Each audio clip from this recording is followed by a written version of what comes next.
জাতীয় ঐকমত্য কমিশনের মেয়াদ আবারও বাড়িয়ে প্রজ্ঞাপন জারি করেছে মন্ত্রিপরিষদ বিভাগ। প্রজ্ঞাপনে কমিশনের মেয়াদ 1 মাস বাড়িয়ে আগামী 15 অক্টোবর পর্যন্ত করা হয়েছে। গত 12 আগস্ট জাতীয় ঐকমত্য কমিশনের মেয়াদ 15 সেপ্টেম্বর পর্যন্ত বাড়িয়ে প্রজ্ঞাপন জারি করা হয়েছিল। গত 12 ফেব্রুয়ারি অন্তর্বর্তী সরকারের প্রধান উপদেষ্টা অধ্যাপক মোহাম্মদ ইউনুসকে সভাপতি করে 7 সদস্যের জাতীয় ঐকমত্য কমিশন গঠন করা হয়। অধ্যাপক আলী রিয়াজ এই কমিশনের সহ সভাপতি ও সংবিধান সংস্কার কমিশনের প্রধান।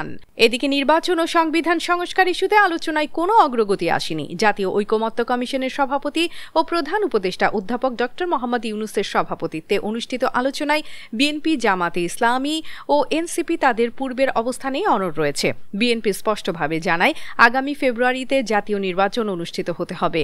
নির্বাচনের বিষয়ে কোনো অনিশ্চয়তা তৈরি হলে তা দেশের জাতীয় ও আঞ্চলিক নিরাপত্তার জন্য হুমকি স্বরূপ হতে পারে বলে হুঁশিয়ার করে দলটি। জামাত ফেব্রুয়ারিতে নির্বাচনের পক্ষে মত দিলেও জানায়, জুলাই জাতীয় সনদের ভিত্তিতে নির্বাচন হলে তবেই তা হবে সুষ্ঠু ও গ্রহণযোগ্য। এনসিপির পক্ষ থেকে বলা হয়, সংবিধান সংশোধন সহ প্রস্তাবিত সংস্কারগুলো বাস্তবায়ন করতে হলে দরকার একটি গণপরিষদ নির্বাচন।